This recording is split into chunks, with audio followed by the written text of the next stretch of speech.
Hi friends, എൻ്റെ പേര് ഷമീൽ. എൻ്റെ പേര് മുഹമ്മദ് ബാസിദ്. എൻ്റെ പേര് മുഹമ്മദ് ഷാനിദ്. ഞങ്ങളുടെ ടീമിൻ്റെ പേര് ലോൺ ഓഡംസ് എന്നാണ്. ഞങ്ങൾ പഠിക്കുന്നത് CBHSS വള്ളിക്കുന്നിലാണ്.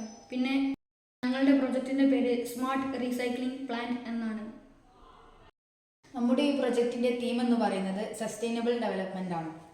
Plastic management, zero use of electricity, can supply oxygen cylinders for government, can produce vegetables, can recycle plastic items, can protect nature, can reduce global warming, useful to patients who are suffering for oxygen, use of solar energy.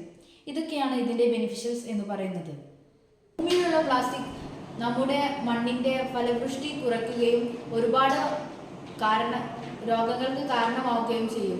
ഇതുകൊണ്ട് തന്നെയാണ് ഞങ്ങൾ ഈ project തുടങ്ങാൻ കാരണം. പ്രകൃതിക്ക് ഇത്രത്തോളം കോട്ടം വരുത്തുന്ന ഈ പ്ലാസ്റ്റിക്കിനെ ഏകദേശം 70% റെഡ്യൂസ് ചെയ്യുക എന്നതാണ് നമ്മൾ ഈ ഒരു പ്രൊജക്റ്റിൽ ഏറ്റവും കൂടുതൽ ലക്ഷ്യം. ഇവിടെയാണ് നമ്മൾ പ്ലാസ്റ്റിക് സ്റ്റോറേജ് ചെയ്യുന്നത്. അതിൽ നിന്ന് നമ്മൾ മെൽറ്റിംഗ് ഏരിയയ്ക്ക് പ്ലാസ്റ്റിക് കടത്തിവിടും. അവിടെ നിന്ന് മെൽറ്റ് ചെയ്ത പ്ലാസ്റ്റിക് ഇവിടെ അച്ചടിക്കുന്ന സ്ഥലത്ത് വെച്ച് നമ്മൾ അച്ചടിക്കും.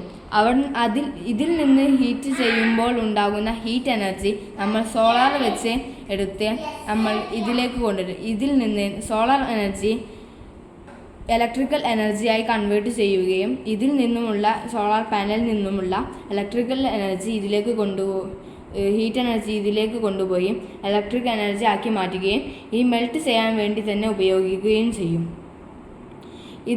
ഇതിൽ നിന്നുണ്ടാകുന്ന കാർബൺ ഡൈ ഓക്സൈഡ് നമ്മൾ ഈ ബോക്സിൽ സ്റ്റോറേജ് ചെയ്ത് വെക്കുകയും ഈ ബോക്സിൽ നിന്ന് നമ്മൾ പോളി ഹൗസ് ഫാമിങ്ങിലേക്ക് കാർബൺ ഡൈ ഓക്സൈഡ് കടത്തിവിടുകയും അത് ഗ്രീൻ പ്ലാന്റ്സ് ആയതുകൊണ്ട് അവിടെ തന്നെ അവർ ലീവ്സിൽ വെച്ച് ഫോട്ടോസിന്തസിസ് ചെയ്ത് അതിനെ ഓക്സിജൻ ആക്കി മാറ്റുകയും ആ ഓക്സിജൻ നമ്മൾ ഓക്സിജൻ സിലിണ്ടർ ആക്കി മാറ്റുകയും ചെയ്യും.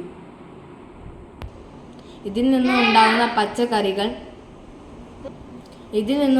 പച്ചക്കറികൾ നമുക്ക് വിഷബാധ ഒന്നും കൂടാതെ തന്നെ കച്ചവടക്കാർക്ക് വേണ്ടി കൊടുക്കുകയും ചെയ്യാം.